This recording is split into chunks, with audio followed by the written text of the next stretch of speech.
where he claims to be an ex-Special Forces operative and the protector of children.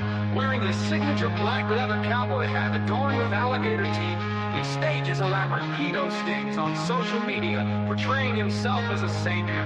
However, the truth is far more sinister. Ernie is a troubled man who preys on lonely women online, conning them with his charm while hiding his dark intentions. As he recruits a group of followers dubbed the Tiger Cult, Ernie creates a scripted narrative where he and his associates play roles of both allies and enemies to enhance his delusions. However, the lines between reality and fantasy blur, leading to a series of increasingly dangerous encounters with those who question his motives.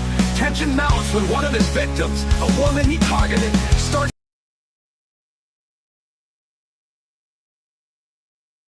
All right, our next guest has been on our show more times than we can keep track of. Yeah. Yep. He's known for fighting crime one trailer park at a time. Take a look.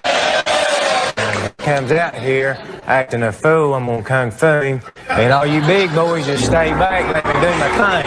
All right? Okay.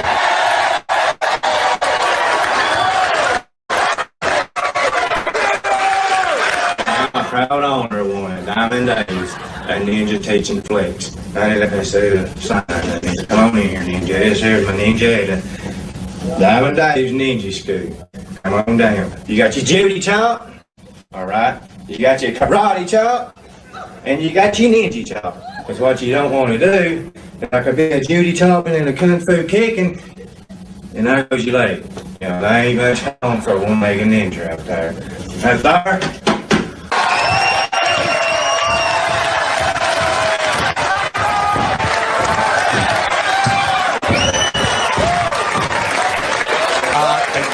What you got to say for yourself, fella?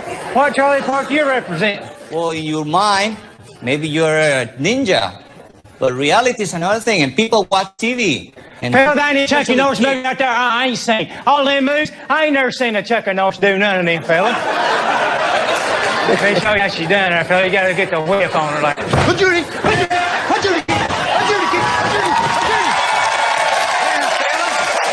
Please welcome back Diamond Dave, the Kung Fu Hillbilly.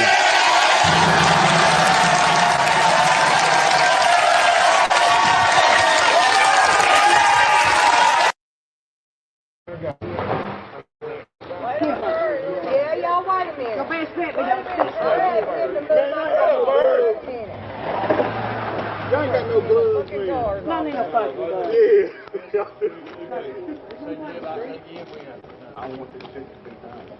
Speak about my kids again, motherfucker. You'll meet your fucking maker. Y'all wait. Hey, when we break y'all up, man. When you say, if I grab you, Ernie, don't be swinging the same with you, man. You know what I'm saying? Just break y'all up. We're friends out do your thing. Fuck that. Ernie, ready? Cody, ready? Hit, motherfuckers.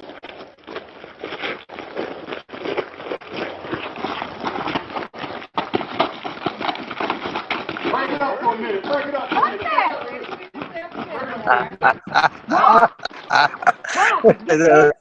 You don't see the fucking business that you Yeah. do. Get my food, don't get. Come here, run another fucking. Whoop his ass. Whoop his ass. I'll teach fucking professional fighters. By God.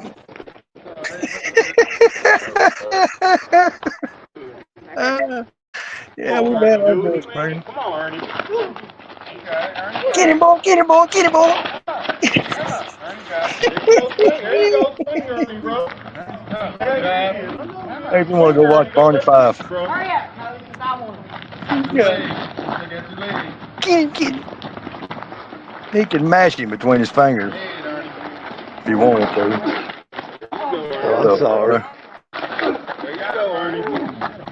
Get him, boy, get him, boy. There you go, Ernie. Good strategy, Ernie. He ain't through with you, boy. Stay on You ball, gotta get thrown underneath them trailer for you, something.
Had to go back door on that one just to get in the damn hole. I'm back now, but I had to back door. Had to go do some backdoor damage. You know, you're pathetic, boy. I don't know who he gets to do that shit, but every single time. I mean, y'all can go back in history, the annals of history if you want to. Y'all can go back and find it. Little bastard. They do this every time, I'm telling you. Every single time. Just little old me, little irrelevant me. I bet you I don't get an invite to Steve Wilkos show. I know how to get on there, though. I know how to get on there. I know I'm on there, dude. That's why I'm talking on there. That's what I'm doing. I'm talking. See, I'm talking on there. So I know I'm on there. Thank you, dear. The producers of the show just told me she was on. I was on there. I'm talking. I'm on there. But hey, you know, I know a way to get on Steve Wilkos. They always got to have don't they always got to have a climactic turn of events? Or somebody that'll surprise the hell out of their guests, huh? Don't they have those? Wouldn't that be? I'm telling you, I want this to happen so bad. I think this is something that this little twerp needs. I mean, he wants to sit there and try to throw Tina under the bus. I mean, whatever. Get them all involved in it. Hell, have your cake and eat it too, big dog. Put Tina on there talking about the UFOs and the by God, the damn big wolves and all that kind of stuff. And have Johanna on there talking about whatever Maynard wants to talk about. Have the whole bunch on there. Have Jimbo talking about how many times his klepto-ass wife done stole something. I mean, have it all on there. The dog napping, the whole damn thing. And even have Nicolina with her damn submissive damn bondage fucking shit she goes on with Mr. Frank and damn Nicolina, whatever his name is over. I mean, have the whole bunch on there. Be creative, man. I mean, make this your movie, dog. That's what I'm talking about. I mean, hell, I'm just telling you. I'm just trying to give you some pointers, Ernie. I mean, Diamond Dave has already done it. He's done brought the trailer park mess to the fucking damn Jerry Springer years ago. You could upgrade that. You know, you could be like like you do these movies nowadays. They make these movies. They make the remakes of the movies and make them, sometimes they turn out better. But who cares with you? You don't care. You don't care. Do your Help Me Facebook running down there and show all that shit. Show all your, I know you've got documentation. I know you got all of it. You got even when help me Facebook when they tased your ass running down the road. I mean, I know you got all that. Put it all on there, man. I mean, let them know your dilemma. Let them know how serious you are about trying to prove yourself as being whoever you are. What are you going to tell them, Ernie? What are you going to tell them? How y'all doing, by the way? I'm just ranting off here. I mean, I love it. Every time I put something on there about him, I always get kicked off somehow. And people say, oh, he's just making that shit up. I know I make it up all the time. That's all I ever do. I make everything up. Because reality is so easy to make up, Reality is so easy to be faked and fooled. There's no sense in just enjoying all this reality for what it is. Let's make it what we want it to be, Enjoy life. Let's do what we want. How about it, Bandit? Yeah, I mean, I think Jerry's. I think it's gonna be hard to we might have to get Johanna to call Jerry, or maybe Dusty, the old Dusty, wasn't that her name? Oh, Dusty, old ugly ass big woman that claimed to be the damn the seance woman, could conjure up the dead. Maybe we'll get her to conjure up Jerry Springer. That's gonna be a hard task to do right there, because then he is rest in peace. You know what I'm saying? But hell, who knows? I mean, hell. Let's go for it. I mean, hell, let's get Chris Severe up there, and let's let him talk about his background, where he married his laptop. Let's do all that, and let's get Chris Lewis when he gets out of jail. He should be out of jail now. Should have been halfway out somewhere. Let's talk to him about all your damn associates, everybody you've been associated with. Every one of them's fucked up past. At least they got one. At least they've got I mean, you're building your past right now, whether you like it or not, Ernie. Everything you're doing. And look, let's have Viper on there to talk about the book he wrote about your fucking nothing ass. I mean, hell, let's do that. And let's everybody, all the people that spent so much time and effort.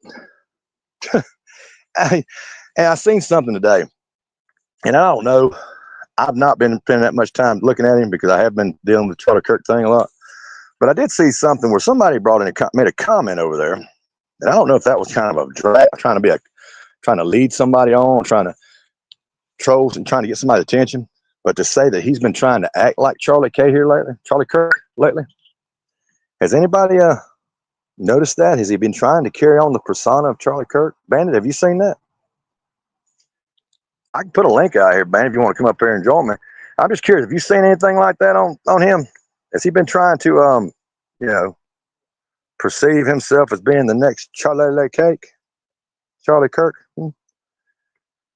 I wouldn't be surprised. I mean, that's a normal way he handles his business. You know what I mean?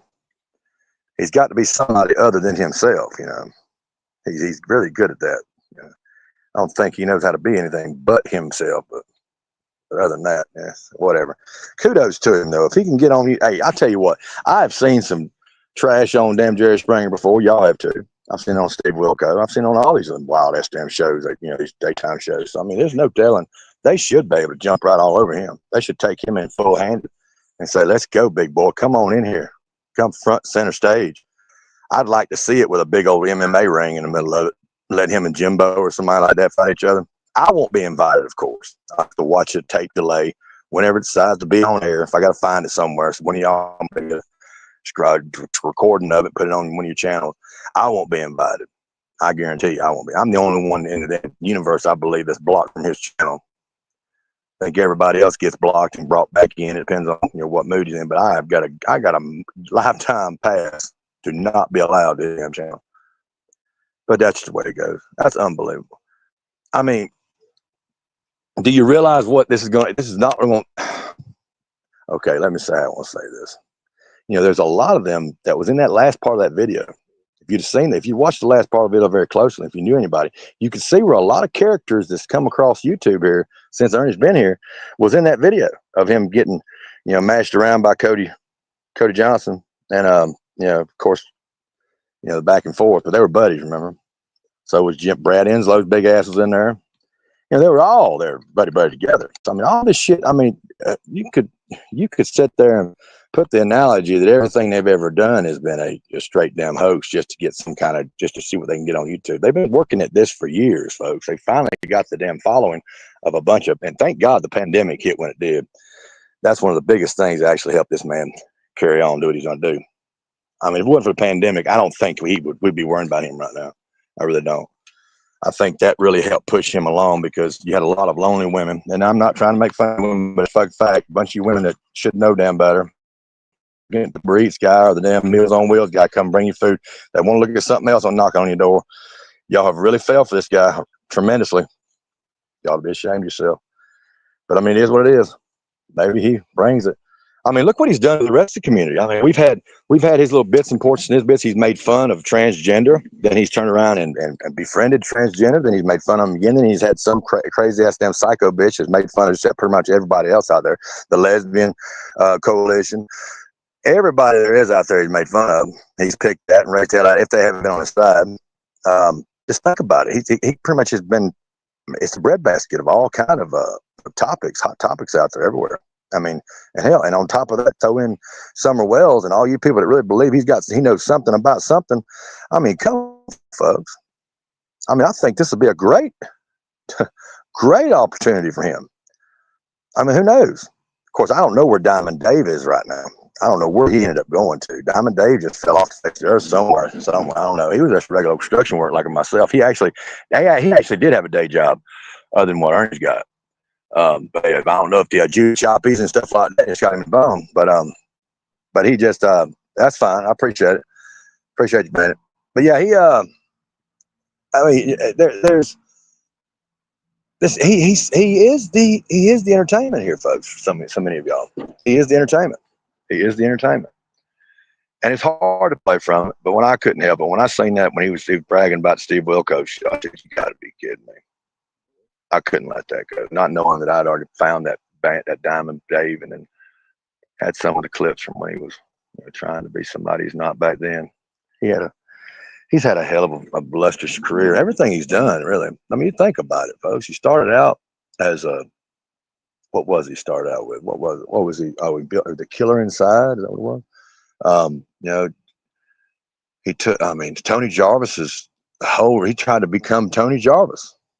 People don't know who that is. That's the one that actually made the mask. That Ernie tried to say he made the mask. No, he got he stole the shit from Tony Jarvis, and then scammed people out of masks, saying they were lies. Of course, he got his name on the daggum Friday the 13th damn video game. Ooh, which, I mean, that couldn't be easily edited. A lot of these things could be easily edited. I mean, think about it. If you didn't have the technology we have today, I mean, come on, give it a rest. But it is what it is. He claims to have gotten beaten by Antifa.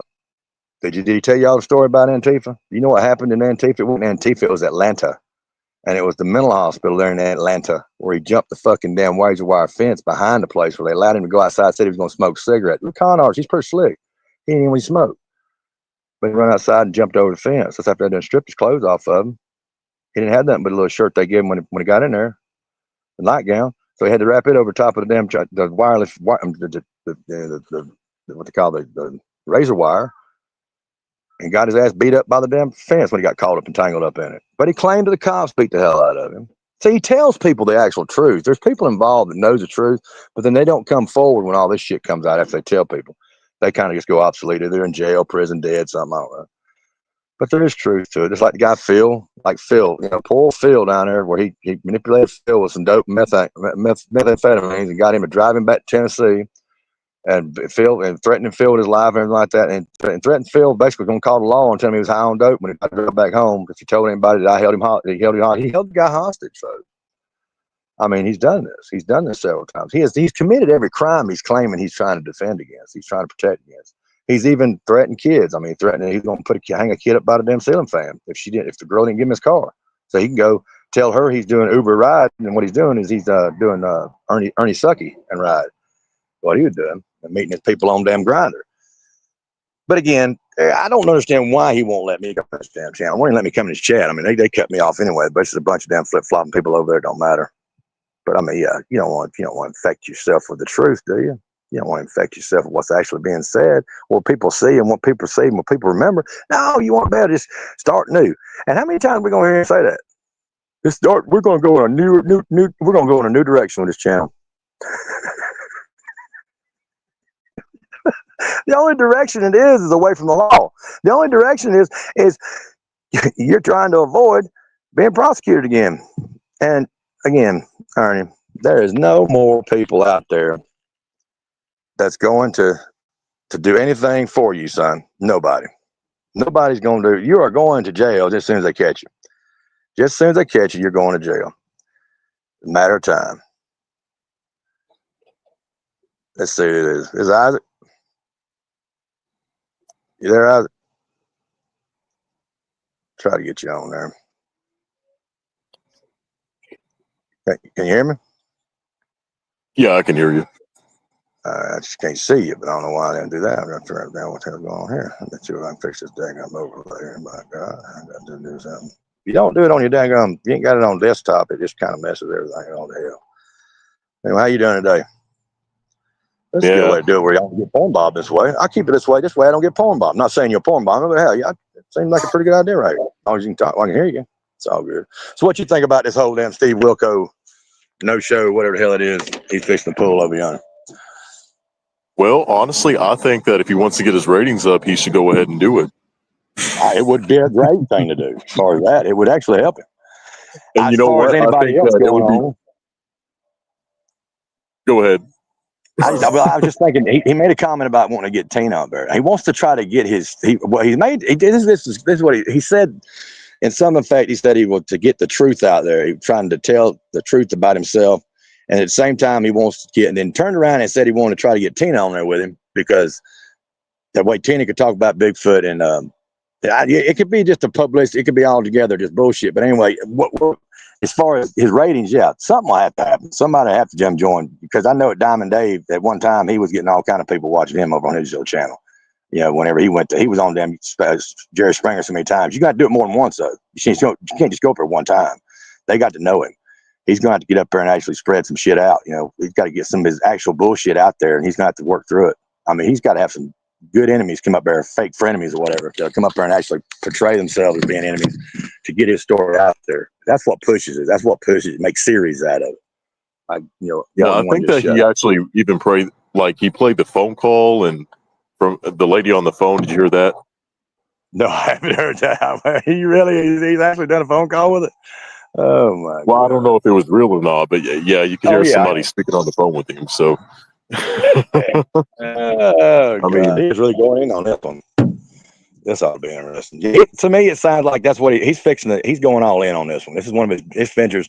This venture is going to be a serious one. He always starts out talking about he's going to do this and that, but it always fizzles away. I mean, that's the bad thing about it. Nothing ever comes to term. But yeah, I'd like to see if this actually comes through. You know, be honestly, somebody I would like to see it come to, you know, fruition, because it would be gold entertainment. I swear to God. It would just be, you know. But just to see, know, another I thing know you got that to keep in goofy mind. brother. Do what now? I know that goofy turd up there on the TV. Yeah, you know. Oh, that's Ernie Shell, you know. He's a lightning tiger. He's a killer inside, you know.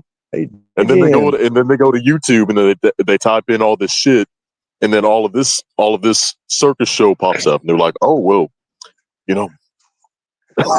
it could help a lot of channels out. It could help a lot of y'all's channels, even yours. It could help yours. It could help out, you know, Nickelodeon's. It could help out. Every one of them has actually had anything to do. Even the Wasteland channel that does a lot of the you know, clips on him. The other clip channel.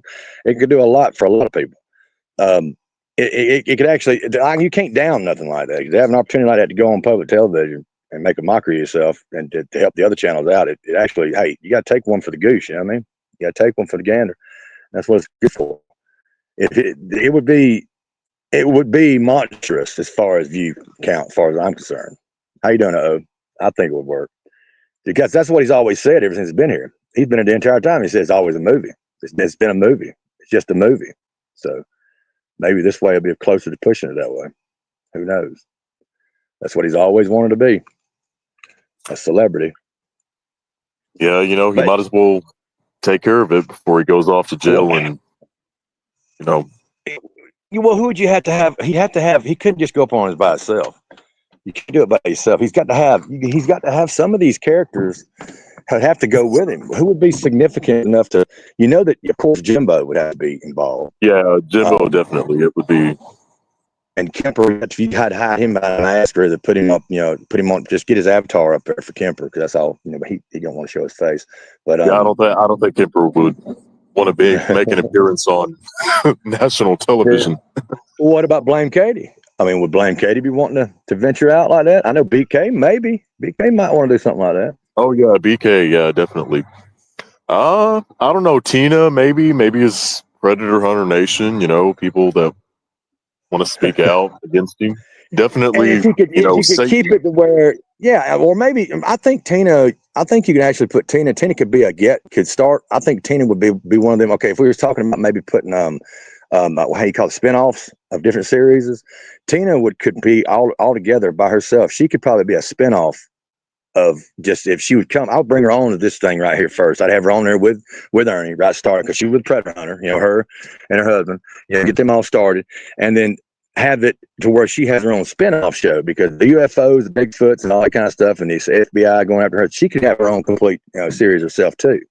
But it'd be a good starting point. You know, you always got to have that first show, the first series that actually starts everything else off, and have it to where it would just, you know, intricately come out of there. But I think she'd be. I think you'd have to have a fluffer. He can't go on there without a fluffer. So he's got to have Brad. Brad's got to be there with him. Brad's been there through thick and thin. Brad was there during the fight with him and Cody. Brad was the one that was trying to referee the thing. Brad has been his ride or die for the longest time. He'd have to have him there on stage to help him out. And they could go through a lot of stories, as long as you don't get Brad caught up on none of them crack stories he talks about when you get high and stuff like that. Get him off of that subject. Keep him on the narrative. You'd have to do it, but it's going to take a lot of training. You're going to have some people that are these producers are going to have field day with these people, with all these trying to get them on at one time. You know who else? Like Eric Rush, Ernie Shell's gay lover, because Eric Rush said that he wants to kill him. So yeah, I know. That'll be interesting. That would be interesting. Eric Rush, yeah, at least his voice. Have him on a phone call. You know, have like a surprise guest. You know, just don't let Steve tell him. This is I got Bandit up here with me from Bandit Network TV is Isaac. But yeah, I'd have like that'd be one of the guests, the special guests that would the surprise guest that would pop in that Ernie wouldn't know about, unbeknownst to Ernie. Have somebody like that. That'd be, hey Ernie, how you doing? Just have his voice on. Hey, what you there on the telephone? Ernie, guess who this is? Nobody has a clue. Kevin in there too, or Carvin, or whatever his name is, or her name. Yeah, there you go. That too. Yeah, you got to have that, because that's where everything starts. This is a whole pile of damn rat shit, man. I mean, this rat shit's got so much poison in it and so much damn feed. It's unbelievable. You can kill off livestock with this damn whole show. I mean, it's all self-proportionate. And he's the one that they can put Harlan on the spot. This They could could put be Harlan a on the spot. mob. So Could you imagine this? That Ernie having his own damn sign. You know, like Wheeling, West Virginia has a sign out in front of it. I've seen home of Kenny Chesney, or not Kenny Chesney. The other one sings oh, what the hell is he saying? Saying Whiskey Lullaby. What's the name of it? I can't remember. Anyway, that's where he's from. He got his name up there. And like in here in Alabama, they got one of the Oak Ridge boys right here, hometown where we're from. So to have that in fact right there, and they're coming into Harlan right there. I don't know if they got a caution light there, maybe. I ain't familiar with the place. If they've got how big Harlan is, or if they could have a sign that says Brad Paisley. That's right, Brad Paisley. But they've got a big old sign of Brad Paisley up there in Wheeling, West Virginia, home of Brad Paisley. And he's got his face on there and everything. But you imagine a big old picture of Ernie up there with that, doing his old fingers like that hook 'em horns kind of thing. I don't know what kind of symbol he's trying to push, but just him in that old damn crocodile Dick D hat and just smiling at the same cat, home of the predator hunter, Ernie Shell. I mean, he could just, man, that would make Harlan's, I mean, that mayor could jump and do hoops. Imagine how many damn yo-yo motel rooms they'll be done filled up just to come see him sign autographs. That'd be awesome. I mean, hell, he's the best thing coming to sliced bread. Yeah. I mean, think about it. You just got to watch what you get from him. You got to watch for scamming. I mean, you still got to watch that because Ernie ain't going to change his colors. You're going to change that away from him. You just got to be careful what you buy. I mean, to get Eric Roberts involved with it. Eric Roberts got scammed out of him for money from that damn Horrorplex. But to all these other even if I bet you Dog would show up. I bet you Dog would show up. Oh yeah. Yeah, just to talk to him. Could you imagine him and Dog in the ring together? Just fighting it. Dog being like 80 years old against a damn HIV patient in another ring. They won in rings on Jerry Springer's on Steve Wilkos show. I think Dog would be best. I think he would. Oh, you know what else would be good too? If Ernie, if he's watching this, what would really be good and what would actually put in ratings is if Steve Wilkos gives him a lie detector test about Ronnie King. Yes. And the murder of Ronnie King. Ooh, that would be a good surprising twist right there. Oh, yeah. And see if he would take it or not. Yeah. Not forget all that. Let's leave little Summer alone. Leave her off the stage. I think we could work that out with Steve. I think Steve would be understandable enough to leave that little girl alone because that's what we need. They need to leave that shit alone anyway. But honestly, right there. I think there will be enough petitions to actually, if enough people come together and say that they want him to take a lie detector test when it comes to Ronnie King. Yeah. And throw Shelby in there too, because that's the man that's in jail right now. So, all right. And see, we already know that it's not going to be it is not going to be, you can't use it in court. But the fact of the matter is what it does to the public, what the public view the interest does whenever they see the findings of that damn lie detector test, one way or the other. What would it do? Imagine that. Imagine. How you doing, Sheila? Imagine what they would actually do to people's, thought process whenever they're thinking about it comes back that he was either misleading or he was telling the truth. They're all different kind of deceptive. He can be deceptive, in his answers. Just have him asking 3 questions, just 3 simple freaking questions. What would be them 3 questions? What would you think should be his questions if you were pertaining to Rodney King?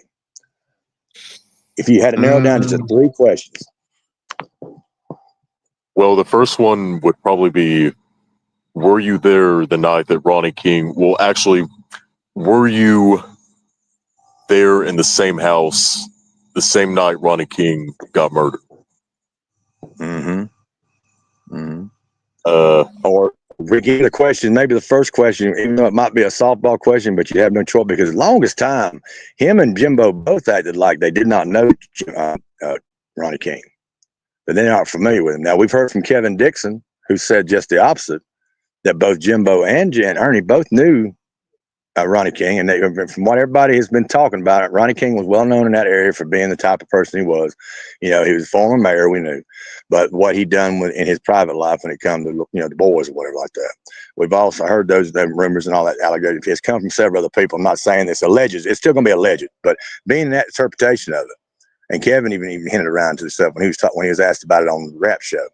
So with their connection, would you have to start with asking them this pinpoint question? Did you know Ronnie King? Were you not intimate, or just was you familiar? Did you know Ronnie King in a personal relationship, friendship wise, or what have you? I don't know how they'd have to ask that question to keep from being typical, but you'd have to ask that, and then have them if they say no.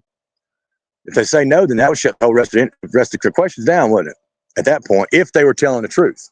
If they were telling the truth at that point, none of the other questions about him, them and Ronnie King would have anything to do with anything if they didn't know it. You see what I'm saying? You would literally shut the whole, that would shut it all down with that one question. Because, well, according to, well, what Shell said, he never did hear about Ronnie King until he only knew him as an apartment manager. Right. Up until the murder. And whenever he got on topics. Right. And then whenever he's sitting there, and what the irony was, I know Jimbo has changed his story several times, but when I had him on my show and I interviewed him about that situation, Jimbo's story was that they were downstairs in his basement, that him and his wife and Ernie and his girlfriend were downstairs in the basement watching a movie. Now, downstairs in the basement is where Jimbo's room was, supposedly. That's where the supposed gun was at, whenever supposedly Shelby had supposedly stole the gun from Jimbo. Now, that night, Jimbo says Shelby showed up. He showed up at the house. He come down there. They were all down there watching TV. And they had sit right there. The girls had gotten up and walked upstairs because Shelby acted like he had something to say. He's going to talk to him about something. He was sitting on the arm of the couch. Ernie was sitting on the couch. And Jimbo was sitting in a recliner. Or love chair, whatever you want to call it. Anyway, he was sitting over there by himself. Well, he went to tell him the story. So did Ernie and Shelby arrive together at Jimbo's? No. See, that's what that might be another story he told, but the story he told me, he said that Shelby showed up by herself because Ernie was there with his girlfriend. That's the story he told on my show.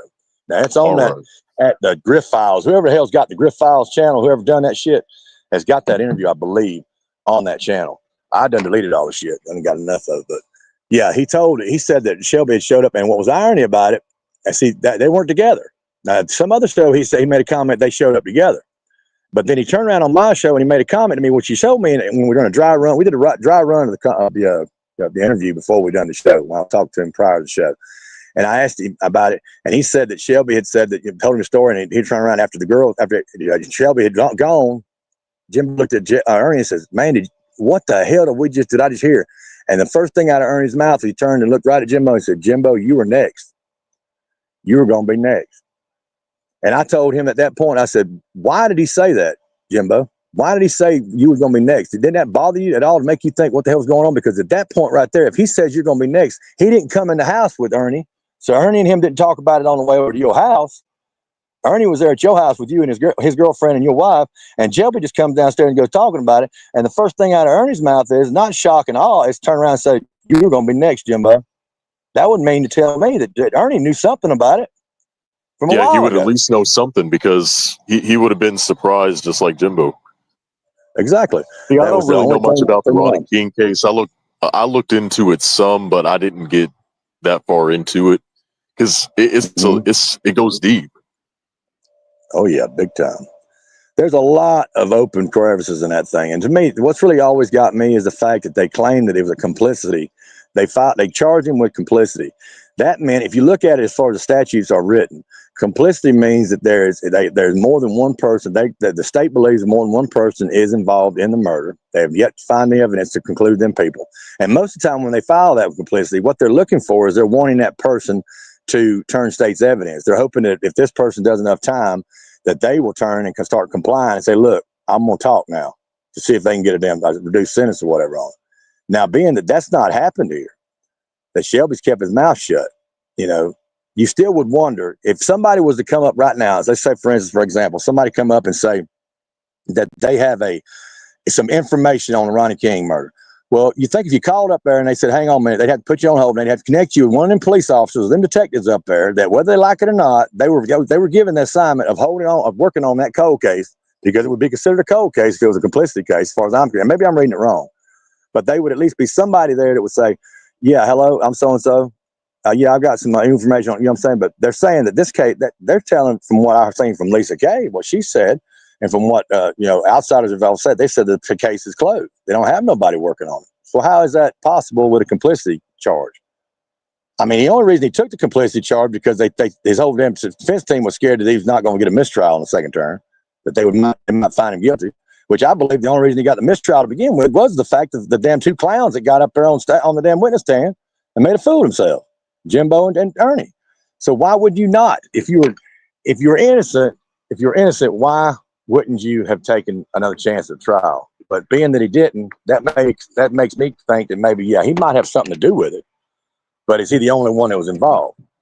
I mean, there already is proven fact that they found other DNA other than Shelby's and other than Ronnie King's on the sticky side, which is against the skin on the wrist of Ronnie King, and yet they've not been able to tie that DNA to nobody because the case is not still ongoing. But they've got a man in there in jail for complicity to commit murder, not murder charge, but it's complicity, which tells you more people was involved. It don't really make much sense how that's written up like that. I really don't understand that. I wish somebody could help me out on that. I mean, my sources have told me that Shelby has told his sisters, or him and I think one of the sisters, that he was trying to protect. Basically, I don't know if he was just. I really don't know if this happened or not. I'm just going by a source I'm not going to reveal, but he said that he was trying to protect Ernie. Mm-hmm. Now, I don't know if Ernie was the only one that did it. Well, his brother Zach also made a comment that it was supposed to have been a game. It was all supposed to have been a big joke. And that's the same thing that Shelby said in a conversation with Jimbo on the phone that was recorded and brought to YouTube, that this is all supposed to be just a joke. It was supposed to be just a joke. Now that made a lot of people come to the conclusion that they thought that maybe Shelby, being a simple-minded person that they claimed he was, that maybe they could have been a spun on, that somebody could have inquired him to do it, because you understand this is what was going on at the time. They had two people in custody they had two suspects in custody they were talking to during this time, and Shelby Shell's name never even come up once, not until Jimbo and Ernie had mentioned his name. Neither one of them. And then when they picked up Kevin Dixon's name come up from eyewitnesses' testimony. The eyewitnesses that seen his vehicle or his wife's vehicle, whichever one was. I know the one vehicle that he ended up taking it completely apart prior to being questioned. It was all on blocks, but it was done recently. But he sat there and was seen in the vicinity of Ronnie King's house, like they were scoping the place out. Him and his girlfriend were in the car. Then of course, Kevin Dixon name came up. Well, Kevin Dixon was picked up on a warrant. He was not picked up as a suspect to be questioned on that as a fact. They were going to question no matter what. But what they had on him was they had a warrant for his arrest out of Ohio that he jumped bond, and they were looking for him. So they did have a warrant to pick him up on. They picked him up on a damn warrant, and they held his ass until they come and got him. They held him for 9 days. For 9 days. That's why they held him for so long, and they had him in there for 9 days. And when they released him, they didn't release him just because because Ernie Shell and them had come in there and told him that Shelby Shell did it. They released him over to Ohio. He got for them to be they call it extradited. He was extradited to Ohio. So whenever that was all done, that's how that went. But yeah, but the whole, why is it that there's so many windows of opportunity? The whole so-called the admission. Even the one they played in the courtroom pretty much solidified it, said that he said he did it. It was so jarbled, you could barely hear what the hell was going on. Almost as if, to me, it almost sounded like he was reading it off a script, like he was reading it off something, somebody handwritten on the damn back of a McDonald's wrapper or something. Well, I mean, the way that Ernie describes certain things, I mean, that he talks about it like he was there. Mm-hmm. The window, the blinds. Sitting there talking about it. He told his sister in a conversation he had with her on the phone, made the comment about the blinds. Why don't they check the DNA, check the fingerprints on them blinds? Because I know good and well if he was standing right by the blinds right there when Ronnie King was sitting in that recliner, he was probably looking out the blinds the whole time when Ronnie King's mama or sister or whatever come knocking on the door, asking for it. Nobody would answer the door. So he was looking out the blinds the whole time. How would he know that? I mean, how would he know the layout of his bedroom? Exactly. How would he know how to tie a rope the way that he was describing how the rope was tied? Mm-hmm. And see, it's strange. There was earlier in my little meetings with them when I first met through Matt Kemper. Of course, Matt Kemper was dead set on trying to bury Ernie. That was his whole manipulative style. Him and Jamie Castleberry, or Jamie, not Castleberry. What was Jamie? He was the King of the Streets. Jamie, I can't remember his last name. Anyway, they were trolls for Predator Hunter for the longest time. They trolled Ernie for several years before they even got Predator Hunter. And then Jamie ended up joining Predator Hunter. He was a troll that joined Predator Hunter. I ain't quite caught. That didn't make no sense to me neither. I mean, if you're gonna let a troll become part of one of your teammates, that's kind of weird. And then he goes back to trolling you. But anyway, they were also the ones that went in and done the fake Grindr the comments and posts that's claiming to be Eric Rush. They were the ones that set those two up. They pushed the whole format between him and Eric Rush. All it takes is them find out a little bit of threat information. They're gonna run with it. So they were bad about it. So the whole point was, when it come to the familiarity of it all, was that Ernie had gotten was in trouble with Eric Rush, was taking Ernie to court. Now, this was after Eric Rush and Ernie's episode. During this time, shortly after the Ronnie King thing, that Ernie was being taken to court by Eric Rush for larceny, trying to get money out of them, Eric Rush, trying to blackmail him. Said that what Ernie was doing was got a picture of a crime scene photo, which was not the Ronnie King photo, but it was very similar, eerily similar to the crime scene photo. This is what Dan Kemper told me years ago, about 3 years ago, that the crime scene photo, he had photoshopped it to where he put Eric Rush's body right beside Eric Rush's body on the bed, laying on the bed, and the charred remains and everything to make it look like that. And that's what he was turning around. He said he was blackmailing Eric Rush, and Eric Rush finally got a lawyer involved and was trying to sue him. Well, that's what I was told. Well, I never seen the damn paperwork. Then all of a sudden, a couple of years back, Jimbo comes on whenever him and Kemper had their first breakup, worried about him and Josh Shanks screwing his wife. When he kept bringing that shit up, he brought out the whole deal that somehow Ernie had gotten a hold of that they had finally got a piece of, somebody had gotten a hold of the copy of the photo where Eric Rush and Ernie was at the crime scene, and Eric Rush didn't turn state's evidence on. See, all that shit come out of that corner over there. So it just tells you that a lot of the information we're getting, we don't know where it's actually coming from. Because if it's just because if it's been put on the internet, it can show up, it'll pop up on the internet. That don't mean it's factual. I mean, just Ernie has put so much stuff on the internet about himself. You look up Ernie Shea on Google, you're going to see everything. It don't matter if there's no fact checking involved when it gets there. If it's been put on the internet, you can find it. That don't mean it's fact checked. His old website is still up with his T-shirts. Yeah, man.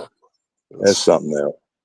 But I think if he's going to go all out, if you're going to do something like that, you need to go all out. You need to go ahead and let everybody. I mean, take it like a roasting, like they used to do the roast. Go up there and just let everybody have their. Is this your life? Back in the old days, I don't know if you remember that or not. Years ago, they had a black and white show used to come on TV.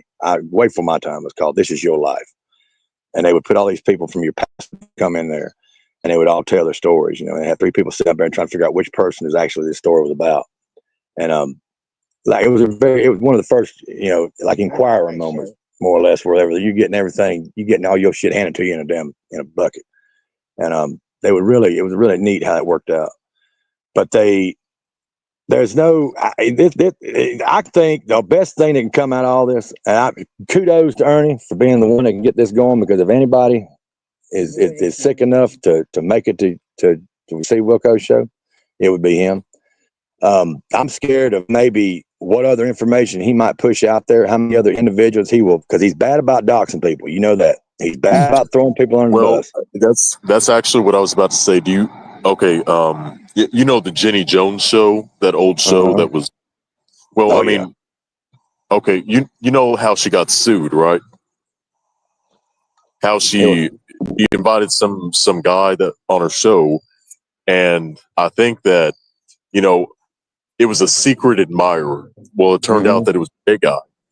And she brought this gay guy on the show. And at first, the straight male, the heterosexual male, he seemed all cool and everything, but you could tell that he was uncomfortable. Well, after the show aired, I think 48 hours later, this happens, I think somewhere in Ohio, but he drove to this guy's trailer and he murdered her. See, that's you're right, and that's exactly what I was getting to. But I didn't know about that show. I remember that show now, but that's not what I was using. But that was exactly what I was trying to get to. I didn't have no example. It's a great example of exactly what I was saying. You could see, because I mean, look, there was a lot of people that was that that I've talked to when I first started having my deal with Ernie, when he first popped in, Summer Wells had disappeared, when all that came into effect, the people that I was hearing so-called victims. Now, mind you, when I say so-called victims, I don't mean that everybody out there isn't a victim of him that's come forward. I've met some victims I actually know were victims of him, but there is some out there that now are all of a sudden buddy with me now. So you got to question that yourself. But they were victims they were saying that he was accused of putting their kids out, trying to exploit their kids on the internet, or threaten them, with verbal abuse, what he could do to them, and basically just, you're throwing mud on somebody. It's sort of like being in the guillotines out in front of the public back in the old days, whenever you're sitting there getting tomatoes and everything thrown at you, rotten tomatoes, where they chain you up outside. That's what you do in social media, and you can really destroy somebody's image. And that's why he's been kicked out of Facebook so many times for doing that. But that right there would be a very hard sell. And you'd have to do your research. You'd have to literally go back and do your research on this individual before you got him on there, because you would not know when he was going to do something. I mean, all he'd do is have to open his mouth. He wouldn't have to show pictures like he does on his live. He could just open his mouth, say somebody's name. And then the next thing, he could dog somebody, and then he ends up dead after the show ends. I mean, and then Steve Wilkos gets sued. I mean, it's a liability. They would have to watch out for all that. It's almost as if he's did himself. If you think about it now that we've got that far into it, he's done so much damage to his own character that it would be a flaw in itself for anybody to invite this. And I've said that before. Whenever he's always talked about trying to protect kids and everything, if he got away, many opportunities he claimed that he was going to get away from YouTube and had somebody on the outside that was going to supply him with the funding to do what he's doing. Well, first of all, you got to question yourself: who in the hell is going to sit there after knowing where he came from, what he's done on YouTube, what he's done on social media altogether, with all the lies and the farces and shit like that he's done, would even be stupid, and all the people that's come around, all the damn trash that's come with him, would be willing to put forth their name and their money and back this man, and not expect any kind of damn backflow from the shit, or the bomb would go off, it's going to ignite everywhere. He's a very volatile person when it comes to that. Who would want to do that? But if you did find somebody like that, you would have to completely leave all this shit behind you and hope it didn't catch up with you. And today's internet ain't going to let that happen. It's not going to let it happen. You're going to carry this wherever you go, because you can't get rid of it. It's always going to be there. It's just, I don't see how in the hell anybody in their right mind. That's why I'm saying, as far as I'm concerned, if it does, I'll be the first one wanting to watch it. I couldn't wait to see it. But will it happen? I don't think so. I don't believe anybody. I don't think Wilco's got enough liability insurance to cover that. I mean, you look at everybody that can be involved. It could be him. It could be anybody in Victory. It could be anything. But there's a lot of nutcases out there that believe that this man is walk on water, that this man is telling you the truth, believes everything he's done, and they believe in this man. That's I like to say that these individuals that believe him, especially when it comes to the Summer Wells, the stuff that he's been saying about SW, they're a lost cause. These people, they don't like me saying this, but the reason why, in my opinion, I think that they tolerate him is because they're used to dealing with individuals like Ernie Shell. Like they've been married to men like Ernie Shell. They've dated men like Ernie Shell. So, and to me, in my essence, is if you was going to bring anything like this to TV, to do a documentary on it, you should be at a broad stroke. You should do it from an entire broad strokes. Maybe start out with him as being the spectrum enigma. Maybe he can put him in the center of it to where it all branches out of it. But keep branching out to show every one of these are the content creators. Show the content creators that literally make their shows based on what he has said, interpreted what he said. The frenemies, the enemies, everything involved. Look at the transition of the human behavior, the human characteristics, how people have changed, how they push misinformation in here, how they shun people, how they bring forth people, and how they're able to control the narrative for a small community, which is a small community when it comes to YouTube, but there's still a lot of them in here. I mean, hell, the other night, he had over 100 and something people, almost 200 people in there. Benny turned around, he has over 400 people in his chat. I mean, and it's all talking about the Summer Wells. You got to include that too. You base this all, if you wanted to do it, and if it were done right, the proper way, in the cleanest way possible, where it did not disrespect the family nor anybody else involved with Summer Wells, you could do it right around Summer Wells right there, and have every one of these little intricate parts of these showing these people how they've acted. Because exploitation of a child period, is a bad thing. You know, we always talk about that. You always hear that in public, that everybody does not like that. You don't like when you exploit children. But in essence, you know, who do we believe is not exploiting children? Who is actually exploiting and who ain't? I mean, you look at the reality of it. It's going on right now. So many, there's channels out there that don't even have nothing, don't even care, don't even know nothing about what someone else is doing, but they will grab on the little parts and pieces, or it's certain these characters that have involved themselves in a Summerwell's case to draw attention to their channels. It's a human nature deal. All right. But it happens. I mean, I myself was involved with Summerwell. That's the reason I got started here. But I eventually had to pull away from it, because if there's no information, there's no sense in beating a dead horse. And I'm not trying to compare her. I'm just saying the whole thought process, the theory process of it, not her. I wish that nothing ever happened to her. And then there's no way anybody can sit there and you can keep every week going on there and doing an interview, or you do your live and you keep talking about her expressing the same redundant thing, but you can't do that to keep your audience alive. So you got to keep creating these illusions. And when people like Ernie Shell out there that are willing to be the illusion, or the illusionist, so to speak, you know, it creates that talk about the gossip, all about gossip. And I hate the fact that a child is missing, and that is the center topic of so many channels out here that allows people to just get enthralled with it. And you lose track of that. You know, it's one thing to talk about her case just to keep her name out there, because I still talk about Summer Wells, but only when it's something like, you know, worth talking about, because there's like what you said, there's nothing to this case. But then you got the ones that banterize, right? And they'll banterize. In other words, because this one over here is over talking derogatory, or dog cussing this other one for talking about her. Some other channel will sit there and talk about that channel. That's not really talking about. That's not really keeping her name out there. What that's doing is that's right, and you're putting her name in your title or whatever, and you're not even really talking about her significantly. You're talking about what other people were talking about that are talking about her case, and that's where you're still exploiting it when it comes that way. And Jamie Berryhill, appreciate it, Don. But yeah, that's the exploitation. People don't realize how it's a fine line there. Just because you think, oh, well, I'm not talking about her. Well, yes, you are. In essence, you are, because you keep bringing it up. Why? Because you're talking about what other people are talking about. And that might not be her in general, but it's a theory of her case. And you could be putting it could be RICO. You know, you think about how RICO statutes start out. Okay, that might be a far-fetched. If you think about how people go to jail for that stuff, all you got to do is know. Yeah, you can be in jail and knowing somebody. You know somebody involved with that case, and you say, okay, I know where that guy lives, and throw an address out there. Boom. That person get indicted that quick, just because they know that because you know a name, you know, and people getting off jail, getting out of jail left and right for that kind of crap, just for throwing a name out there that ain't got nothing to do with the case, but just because you know an address on them, and you can put them somewhere. It doesn't matter if it's true or not. That's how significant it is. I don't know if I lost you or not. I think I lost everybody. No, I'm still here. Okay. It's the significance of the paper trail. If you was to put all these on a white wall with strings, like some of these conspiracy theorists do, you know, imagine you go through balls of yarn. You could have string everywhere with connections of back and forth, and it all comes to one center nucleus. Ernie's sort of like just a planet evolving around her, you know.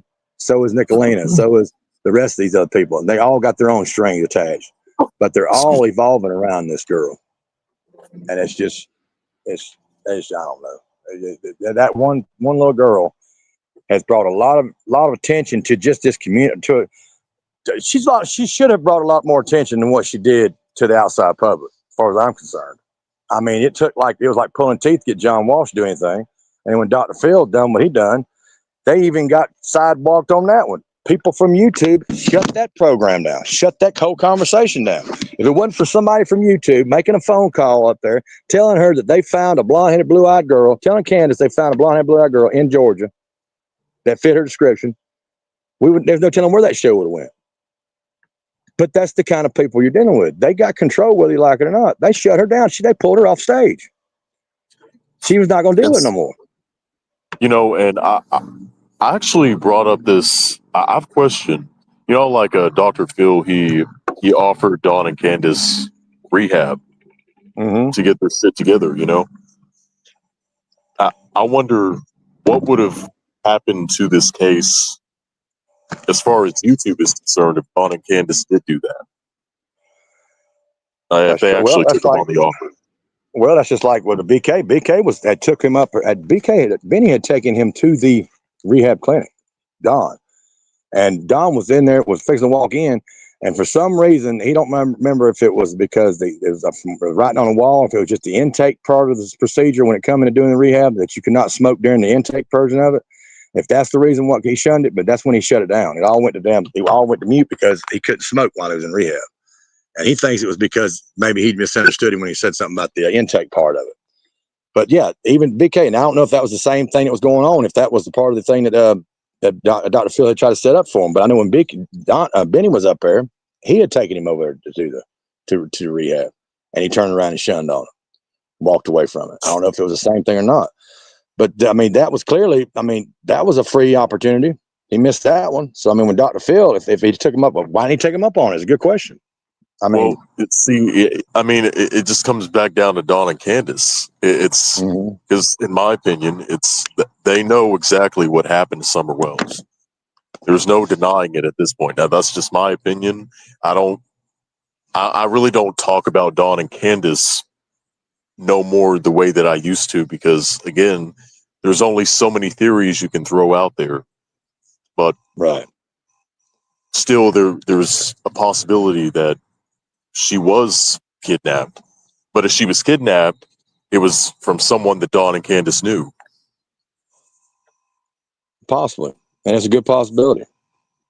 And it's, to me, the way Don kept pushing on, he knew what happened. He knew exactly what happened, knew where she was at. The way he kept pushing on, like he knew it. Look, I understand if you get so upset your child's gone, or she's gone, somebody taking her, that's one thing. But you were more emphasis on the point if she was taken, then who took her, Don? If you were so adamant on that, who took her? If that's the case, who took her? Because how would you know for certain that somebody took her unless you knew who that person was? You were so adamant. He was saying that he'll see her in the resurrection the day. That's what he said during this first news interview. Yeah, I'll see her in the resurrection. And whenever I heard that, I'm like, oh no, y'all know exactly. That's really where I was beginning to look at them sideways. Because you don't. Why would you say that about your missing kid? And they've only been gone for 2 or 3 weeks. Yep. And look at it. You can look at it too, and I've pushed this theory too. And people might not be. I pissed off Don B and all them guys. They got pissed off because they was all under the perception she was dead. That's why they want to push. There was no body there, but as long as she was dead, they can keep the drama going. And I made the comment clear, the possibility that she could be easily taken by somebody that might know the family, knew the family through via the church, or somebody from around that area that might have had relations with somebody around that area. They only come around during holidays. Might have been via the church that would come around and seen the child. We've seen the videos of how she'd run up and down the aisle. She played. Everybody in the church knew her. How she spent more time with Robin than she did anybody else.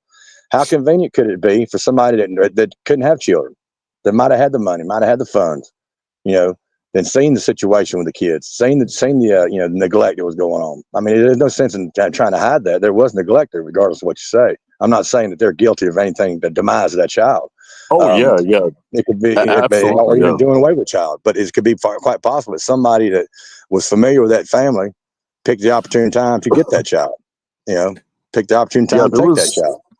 A lot of neglect that was going on with Summer and her brothers, but that would be a huge risk. Right. Especially but there's probably a lot of families in that same area that go through the same damn neglect. There's a lot of people down and out. There's a lot of people without this and without that. They're trying to take care of kids that are still managing their own drug habits or whatever they're doing at the time. It's a possibility that entire area is enriched with people like that are neglectfully with the kids. That everybody's either maybe the neighbors are spend more time with the kids than they do. But the kids are still with them. You look at the damn the CPS people around the area. They're overflowed. They had kids sleeping on cots in the offices of the CPS people, where they didn't have a place to put them, board them up. They were taking them out of people's parents, and their whole goal is to give them back to the parents. See, the whole goal is not to take the kids away from the parents for something that they find wrong. It's the point of reestablishing the parents as being parents. Teaching them how to be a better parent, teaching them what's right or wrong, putting them through the proper rehab or whatever it takes, and then giving the kids back to rejoin the family. That's their whole motive.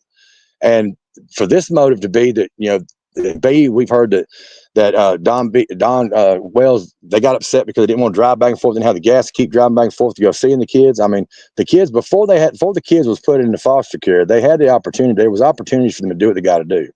to Yep. maintain their residence properly And in order. I've said that myself. You know, they didn't care. Mm-hmm. Something was going on. It's a bad I mean- situation. You're right. Bad situation all around to you. It is. And like I said, I'm not one. All I'm doing is just speaking my point, my opinion of it, because I dealt with it through my kids. I got custody of my kids when they were 4 and 5 years old. And the situation is the whole purpose. They kept driving that forward to us that our purpose is not to take the kids away from her, Mr. Griffin.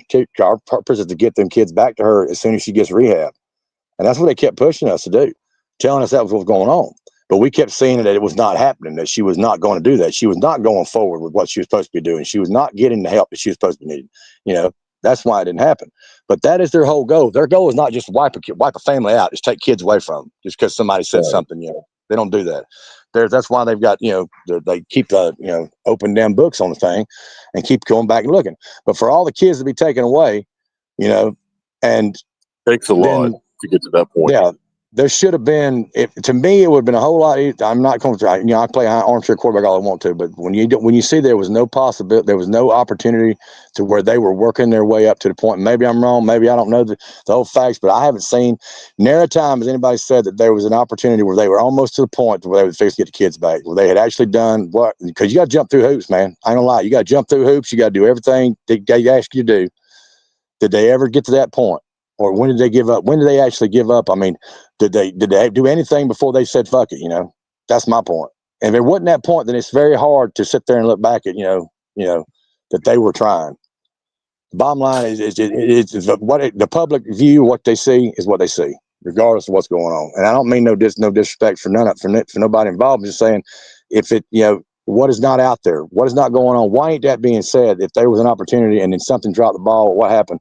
The bottom line, all I'm hearing is he didn't want to pay the gas money to drive back and forth to visit the kids. And that's basically what was one of the driving forces that kept him off the kids, to where they didn't get him back. And it's just, that's a bad thing to have, Imagine what the kids got to go through if that's the reason, if that's what the kids got to live with the rest of their life, if their dad felt like he wasn't going to keep paying the gas money to come visit him. So that's the reason why they don't, they're not back with them. Is that something you want to remember the rest of your life? I don't know. And if that's the case, then that's what was told on YouTube. That's all I know. So that's just what I'm getting at is, I would hope that my parents would bend over back or do what they got to do to get me back. If they had the opportunity, if they lost me, not just one child, not just two child, not three, but four, lost 4 children, one, they don't know where's at, assumably. And the other 3 were just scattered across from here, here to yonder. And, they're being raised by other people, hopefully in a better environment, or equally, I'd say equal environment, because I'm not going to sit there and try to bash anybody. I'm saying either, as long as they're safely being taken care of. I mean, to me, realistically, you want to be back with parents, right? I mean, regardless of anything, if they can be trained. I think that at least 2 of them are almost 18, aren't they? Or close to it. They're up in age. They're still teenagers, I believe. I think when it all happened, it's not like I said 4 years ago. So I would say no. I think it was 11-9. Wasn't it 11-9 and 7? And I'm 5, not sure. 11-9, something I think it was. So you're looking at 15, 16 years old. He's close to, being able to be in 18, but not yet. See, that's another thing too. When her brothers are of legal age, that's when I think, or at least I hope, they're going to come out and speak about what they know, what happened June 15th. I've thought of that myself. What would actually be said? Because they were the ones in the house. They were the last ones, if you want to think about it, that Candace said. Allegedly. They were allegedly the last ones that seen her anywhere, seen her on this earth. That before she left the house, she said, your sister right here, keep an eye on your sister. And the kids was glued to a TV, watching something on TV. She said a YouTube video or something. They were glued to the TV. And she turned around and went back out there to help grandmama with the flowers. And that was the last thing they said. So those were the 3 boys, the last ones to know. Now, if the boy, and another thing, and if you come back to it, you want to think about it on a negative point, if you want to think the boys had something to do with it, then you think, yeah, maybe would that have been, if that's what happened, then that would have meant that it took a parent. It would take somebody else to dispose of the body. I'm just saying. That would mean that all that shit would open up. Because the kids were, if the kids had done something dangerous, done to her neglectfully, like, didn't pay attention when she was climbing down that ladder, down to the bottom of the basement, which was a like rickety ass ladder before they got it fixed. Could she have fell down the ladder? What about that? What's going to happen then? In other words, what happened? It would go right back to either Candace, grandma at the time, because Don Wells wasn't there. It would fall back on that. So if the kid said something like that, would they actually want to say something? Would it be, could that come back on them being it was an accidental thing? They might not have seen it. They might not have had anything to do with it. They might have just seen her fall. But apparently, knowing that 2 days later, PS had done a schedule to come out there to visit on the 17th. That was put out in paperwork. That the 17th was going to be the day they were showing up, and that was probably going to be the day they were going to take all the kids from them. But they didn't take them on the 17th due to the fact that she disappeared on the 15th. They waited 2 more weeks, I believe, before they came out there and got the kids. Now, that's, if I ain't mistaken, that's how my memory serves it. That's how it worked out. But they did give them, because every other time they were real good about the way the track record was. Even when Don Wells in his first relationship with his first wife, they were real bad about leaving town whenever they find out CPS is hauling material. They disappear. They'd take off. They'd come back later after dust settled. They'd come back. They'd go back and forth like that. That's when it was in Utah doing the same damn thing. And now, when it was here, could have been a possibility. I mean, who knows? And then, oh God, they're supposed to be coming on the 17th. We ain't figured out what we're going to do yet. And then bam, she's done failing. Now this has happened this summer. What are we going to do? They could have freaked out. That could have been, that was a theory to come out.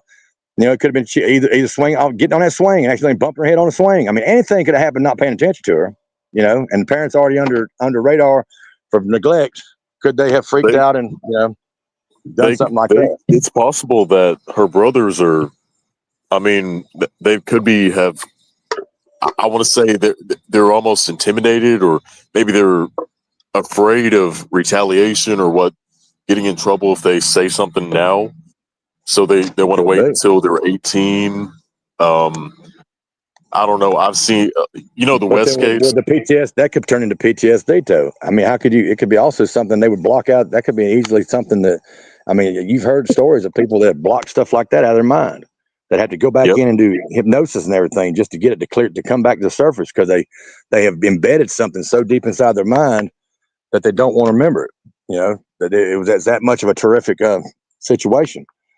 But even with the West case, with that case, like the West Boys case out in California, the parents got arrested because the brother of, I think it was, I don't know which one died, but one of the brothers told LE that they witnessed, what happened to their brother, which was, it was an accident, but she basically killed him. Right. I don't know much about it, but that's what happened with it. Yeah, with and those were babies. Yeah.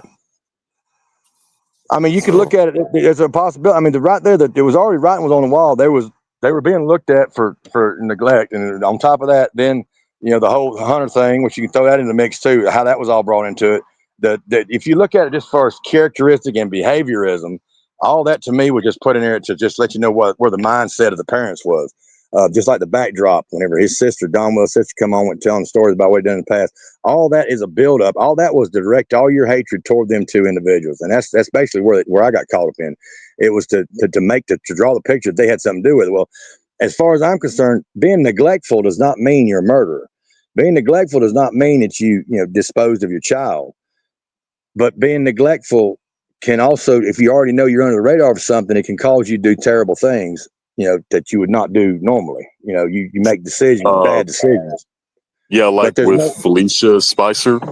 Right. But see, Mop said is that this is a small community I know of, but there ain't no way in hell you're going to tell me with the intellect, you can write them all together, you roll all them people in one ball, and you can't get the IQ of a dial tone out of that whole damn hill up there. And you're going to tell me that those people were able to dispose of a body to where the dogs couldn't find her, to where several searchers could not find her or remnants of her at all. That's where I'm getting at. I don't believe if that one girl had failed and hurt herself and met her demise, we would have found evidence of her somewhere. Because these people aren't that smart. They're not that skillful. They deal in the damn underworld. They deal with criminal aspect of one thing. They can be slick, but they're not that slick. There's going to be a screw up, and if people talk, People, and If Prayer Ground, she lives anything, right down the road from him. That motor mouth, people are going to talk. You can hardly keep a quiet. she's questionable by herself, you know. I know it, but there's what I'm saying. It's so hard to keep unless the sheriff had something to do with it, was involved in the shit somehow through other damn misleading criminal activities amongst the rest of them bunch, and was able to cover this shit up. Because I'm gonna tell you right now, a small town cop can keep information from the FBI. They can keep your local people, your local authorities can damn sure shut down investigations and make sure that people don't get anywhere. I understand that, but that's if they were involved. And being that John, what's his name's brother was involved in it, and the previous damn person, which was irony, was the girl was taken from the same damn residence that Don Wells lived in years ago. I mean, that was a very peculiar damn thing. And for me, one point is that whole hill, for them to be hush mouth about this, either they all know what's going on, and that's the one thing. If everybody's involved and they all hush mouth, it's hard to get the information out of. For everybody to know something and not know nothing, you're right. It would come down to those children. To being those children are away from here, maybe they won't have the fear whenever they do get age. If they're far enough away from here, for nobody in that area has any connection, maybe. Honestly, hope so. You know, because that's what I've heard. A lot of people, they say that the ones that's going to break this case is going to be her brothers, because no one else is going to talk. If that's the case, and I hope it ain't too far away from now where these people are still alive. These people in that community that had anything to do with that child's demise. If that's the case, if them three boys come together and they're able to talk, and there is names implicated in this situation, and they're able to tell what happened, where now investigators can go back and actually start putting timelines together and figure out what happened to her from that point on. If it was something as simple as her falling down the ladder and somebody neglectfully taking, and somebody is calling somebody to get help, fire the call and law out there. If somebody was involved and they ain't come forward to this shit all this time, and them boys come forward, I hope the hell they're still alive, because there needs to be some because that right there, that'll tell you that. I'm telling you, small towns. That's the one thing. That's one thing that I believe as a theory there.